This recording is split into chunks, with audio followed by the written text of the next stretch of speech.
people, and it's gone on far too long. My name is Mary Jane Shanklin, RN, and I'm a proud union nurse. Yay!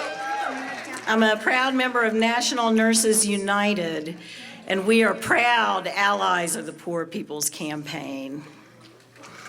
Because we nurses, we're on the front line.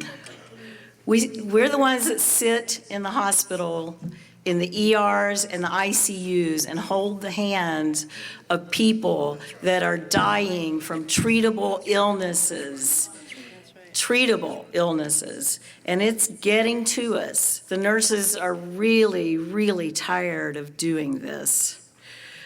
We see people who can't afford to get insurance, they can't go to the doctor, so their high blood pressure and their asthma and their mental illnesses are untreated, and they're dying unnecessarily.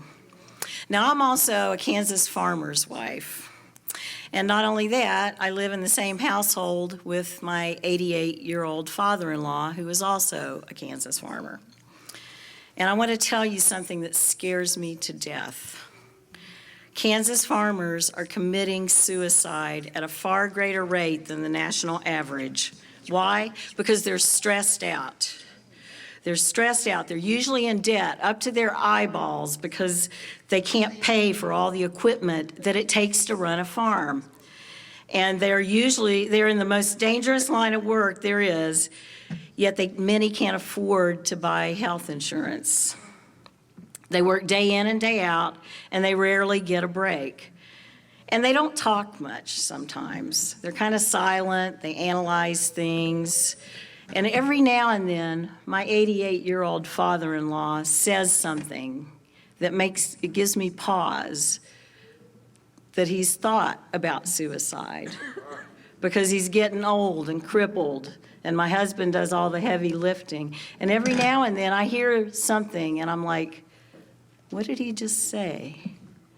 And everybody in our community knows that some combine death might sound a little fishy, like, how exactly was that an accident?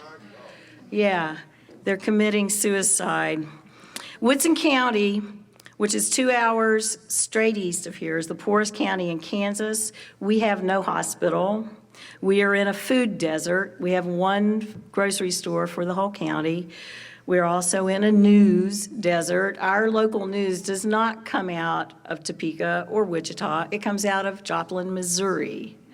We did not get electricity on our farm until the 1950s, and we did not have treated, piped-in water until 1985. Our neighbor, my husband's uncle, still drinks pond water self-treated with chlorine. He had to have a kidney removed at age 64. And the year before that, his wife died of some unknown cancer. In an agricultural area such as ours, there's field runoff and fertilizer and pesticides in the water. You know that. Our closest urologist says he chose to set up his practice in Chanute because the incidence of kidney and bladder cancer is really high here. We live with this knowledge every day, and we toil away year after year, never getting as far ahead as we think we should, and we worry about the water and what's in it. We're depleting our Ogallala aquifer here in Kansas. In western Kansas, where the farmers irrigate their crops, some towns are already trucking in water, and farmers are reducing their acres. They know that their farming days are numbered. Their communities will dry up, as goes the water. The land that they farm will not be farmed by their grandchildren's children. They know this is coming. Before I went to Standing Rock, in September 2016, I filled up 23-gallon jugs with water. My friend Carolyn and I knew that we had to be prepared for anything when camping, but we also knew that Standing Rock was all about the water. It was about a people that were trying to protect their water supply. The first morning we were there, we heard this singing and drum beating, and we saw a long line of women winding through the camp down to the Cannonball River. And we said, "What's that? What's going on?" And somebody said, "Water ceremony." The next morning, we heard the same thing, the drums and the singing, and we ran over and we said, "Can we join in?" And they said, "Of course you can." So we sang with them. We didn't know the words, but we sang with them. And we walked slowly and we walked purposefully down to the river where we took our shoes off and we waded in. And we waded in not to pray for the water, we waded in to pray with the water. Yes. And most of the women there were praying audibly and talking, and they were in great anguish. And before I knew it, I was sobbing.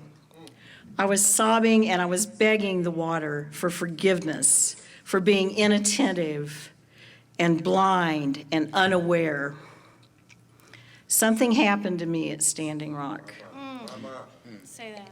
Something handed. It just happened, and water has never meant more than it does right now, not just to me, but to you.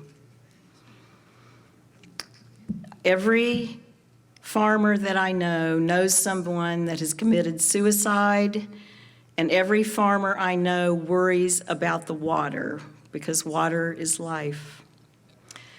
Somebody's been poisoning my water. Somebody's been poisoning my water. And it's gone on for far too long. And it's gone on for far too long. And we won't be be silent silent anymore. Yes, yes. Somebody's hurting our people, and it's going on.